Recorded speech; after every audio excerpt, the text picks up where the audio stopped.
Parole. Merci beaucoup. Alors, Monsieur le Président, les gens de l'opposition me demandent des lois plus sévères envers les criminels d'ici. Je trouve que nos lois sont déjà assez sévères comme ça, Monsieur le Président. Faut rester humain. On n'est pas dans un pays de sauvages. On n'est pas comme en Arabie Saoudite, par exemple, Monsieur le Président. Parce que vous savez que dans ces pays-là, quand tu voles, ils te coupent la main.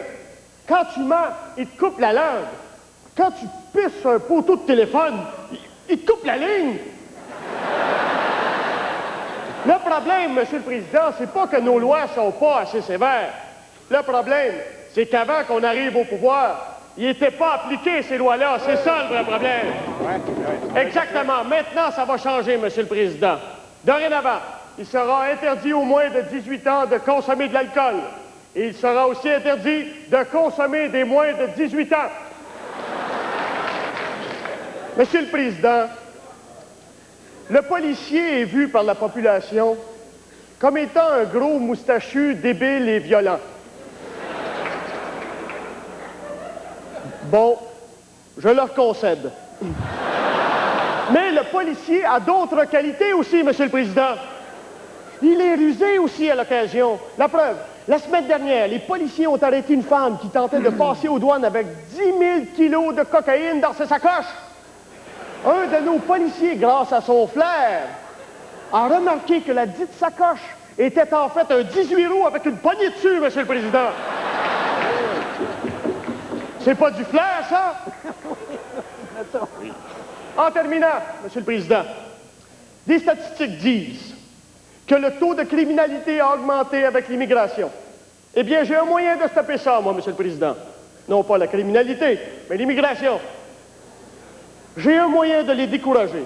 Maintenant, quand un avion va faire son approche vers Mirabel, l'hôtesse de l'air n'aura qu'à dire le message suivant. Mesdames et messieurs, nous arrivons bientôt à l'aéroport de Mirabel et la température extérieure est présentement de moins 43 degrés Celsius. Nous vous souhaitons une bonne Saint-Jean-Baptiste. Et viendront plus.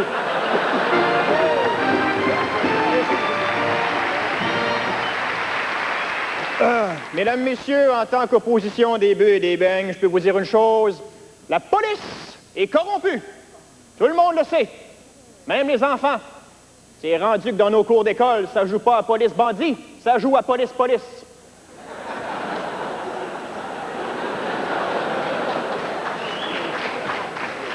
Moi-même, j'ai fait face à la réprobation constabulaire. Vendredi soir dernier, j'étais avec mon bon ami Jean-Gilles. On est allé se ressourcer dans un petit studio de traitement corporel. Salon d'artisanat thaïlandais. J'étais en train d'évaluer une soumission. Lorsque, oui, Monsieur le Président, il y a eu une descente. Et je parle pas de ski. Même si je faisais de la bosse. On a voulu me mettre les menottes, mais j'en avais déjà.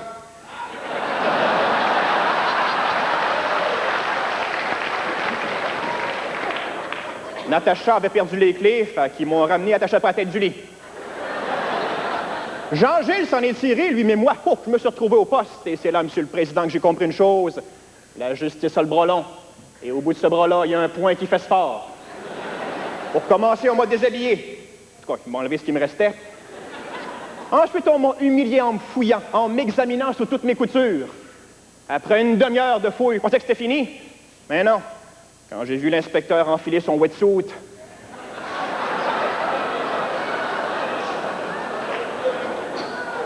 c'est une couple de jours à marcher drôle. Pourtant, j'ai voulu faire valoir mes droits. Je connais le code criminel, Monsieur le Président, et je leur ai dit, un instant, j'ai droit à 2 coups de téléphone, et je les ai eus. Le lendemain, je passe en cours. Le juge rentre dans la salle. Je le regarde et je lui dis, « Ah! Bonjour, Jean-Gilles! » Ça te fait bien du linge? J'étais très content de revoir Jean-Gilles et de lui rappeler que Natacha m'avait fourni quelques photos compromettantes de l'appareil judiciaire. Comme on dit, une photo vaut 1000 mots, et un de ces mots-là, c'est « acquitté ». Alors, qu'est-ce que j'en retiens de tout ça, Monsieur le Président? Une chose, la justice est aveugle. Et comme pour tous les aveugles, c'est les chiens qui mènent. Merci. S'il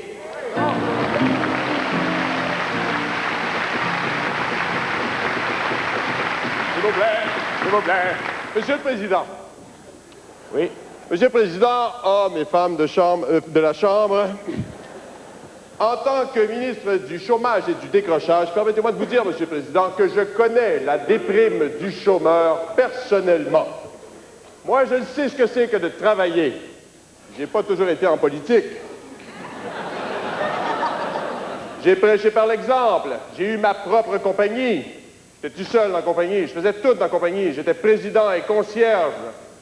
Quand j'allais à la banque pour un emprunt, j'étais président. Puis quand il venait pour me saisir, je disais, je sais rien, je fais le ménage ici.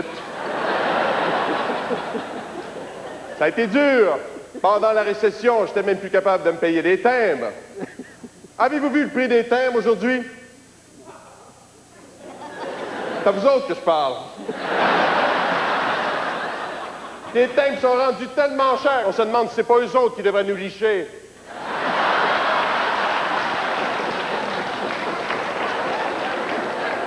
Au début de la compagnie, American Express m'envoyait des belles lettres, ne partez pas sans elles.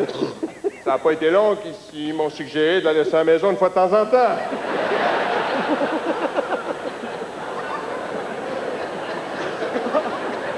Et comme j'étais tout seul dans la compagnie, un jour, il est arrivé ce qui devait arriver, et je sais pas si je devrais vous raconter tout ça, là, c'est quand même... Bon, mais comme vous insistez tous, je vais vous le dire, il est arrivé quelque chose d'assez dramatique dans la compagnie, c'est que, figurez-vous, Monsieur le Président, je me suis harcelé sexuellement.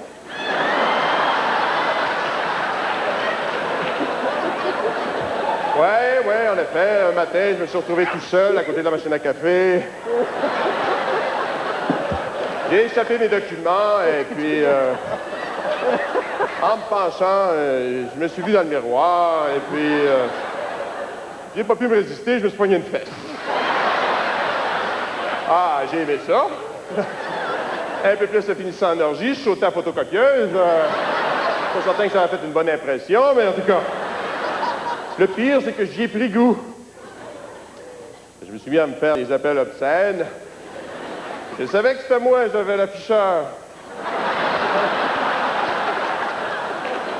Alors, par respect pour le code de déontologie de ma compagnie, je me suis vu dans l'obligation de me traîner en cours. Ça a été ma parole contre la mienne. J'ai été accusé de vouloir fourrer le système. J'ai fait faillite, j'ai tout perdu. Chômage. Et c'est pour ça... Aujourd'hui, mesdames et messieurs, Monsieur le Président, que je comprends le chômeur. Et je sais que c'est pas parce que la marche, c'est bon pour la santé qu'on désire absolument avoir une mise à pied. Merci.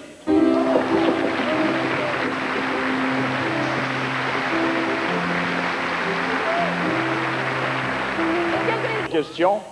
Profitons du fait qu'il est encore sobre pour laisser la parole au chef de l'opposition.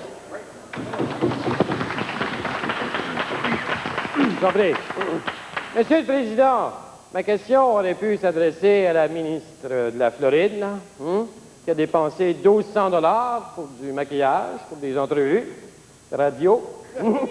Ou encore au ministre Barrett, qu'on a vu l'autre soir à l'Empire du Sexe, et il est mal placé pour nier, il était à la table voisine de la nôtre. Et d'après ce qu'on a vu, on comprend mal qu'ils conduisent pas une corvette. Tout le monde a entendu parler de ces jeunes qui ont été pris avec des bombes de fabrication artisanale dans leur casier à l'école secondaire où je suis des cours du soir. J'exige donc que le premier ministre envoie des casques bleus et que ça saute au plus sacrant. Voilà. S'il vous plaît. Monsieur le Premier ministre, nonobstant le fait que dans la mesure où vous êtes au pouvoir, où est donc Arnios que quand comme ainsi? Je vais retravailler un peu, puis je vais revenir. Monsieur le Président, ma question s'adresse au ministre du Chômage. Le ministre du Chômage peut-il me dire, dans la société actuelle dans laquelle nous vivons, quelle est la différence entre un drogué, une couturière et un anglophone?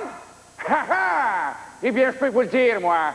Le drogué se pique le bras. La couturière se pique le doigt. Et l'anglophone se pique English, mesdames et messieurs.